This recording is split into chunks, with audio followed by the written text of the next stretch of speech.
Soon we had left the village behind us and were in open country. "I can't believe it," my father kept saying. "I simply cannot believe we pulled it off. My heart is still thumping. So's mine. But, oh, Danny, didn't we have a glorious time?" I looked at my father. His face was alight with happiness.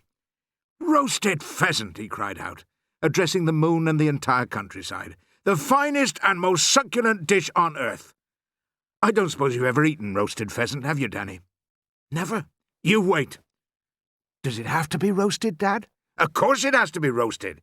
You don't ever boil a young bird. Why'd you ask that?" "I was wondering how we'd do the roasting. Don't you have to have an oven or something?" "Of course." "But we don't have an oven, Dad. All we got is a paraffin burner." "I know, and that is why I have decided to buy an oven." "Buy one?" "Yes, Danny. With such a great and glorious stock of pheasants on our hands, it is important that we have the proper equipment. Therefore, we shall go back into the village tomorrow morning, and we shall buy an electric oven. We can get one at Wheeler's, and we put it in the workshop. We got plenty of electric plugs in the workshop." "Won't it be very expensive?" "No expense is too great for roasted pheasant," my father announced superbly. "And there are 3 things you must always have with roasted pheasant: bread sauce, chipped potatoes, and boiled parsnips." There was half a minute's silence as we both allowed ourselves the pleasure of dreaming about these beautiful foods. "And I'll tell you what else we've got to get," my father said. "We've got to get one of those deep freezers, where you can store things for months and months, and they never go rotten."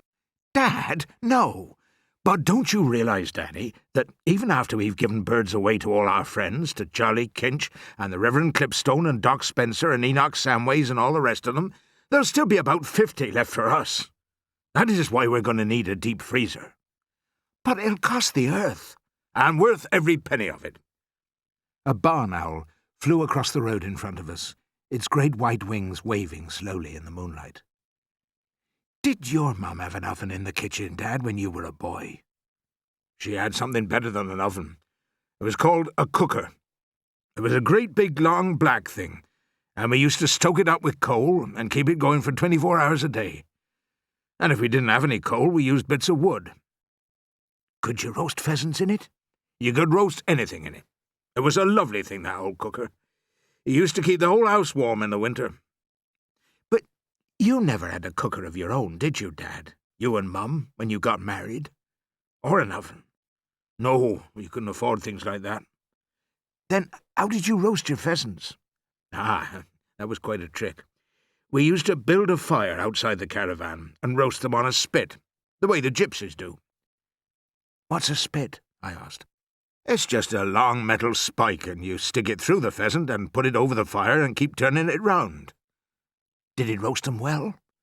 "Fairly well," he said, "but an oven would do it better. Listen, Danny, Mr. Wheeler has all sorts of marvellous ovens in his shop now. He's got one in there with so many dials and knobs on it, it looks like the cockpit of an aeroplane." "Is that the one you want to buy, Dad?" "I don't know. We'll decide tomorrow." At 8:30 the next morning, my father went into the workshop and dialed Doc Spencer's number on the telephone. "Now, listen, Doctor.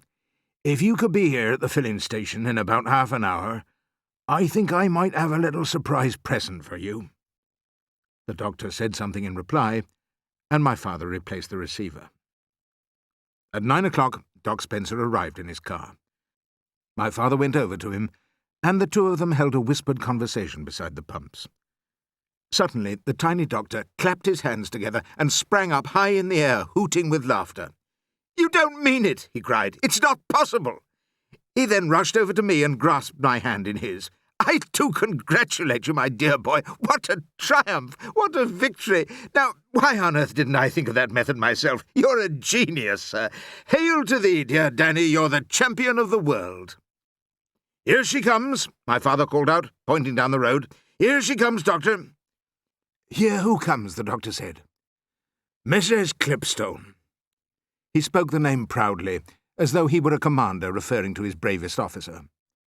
The 3 of us stood together beside the pumps, looking down the road. "Can you see her?" my father asked. Far away in the distance, I could just make out a small figure advancing towards us. What's she pushing, Dad? My father gave me a sly look. There's only one way of delivering pheasants safely, he said, and that's under a baby. Isn't that right, Doctor? Under a baby, Doc Spencer said. Of course. In a pram with the baby on top. Fantastic, the doctor said. My old dad thought that one up many years ago, my father said, and it's never been known to fail yet.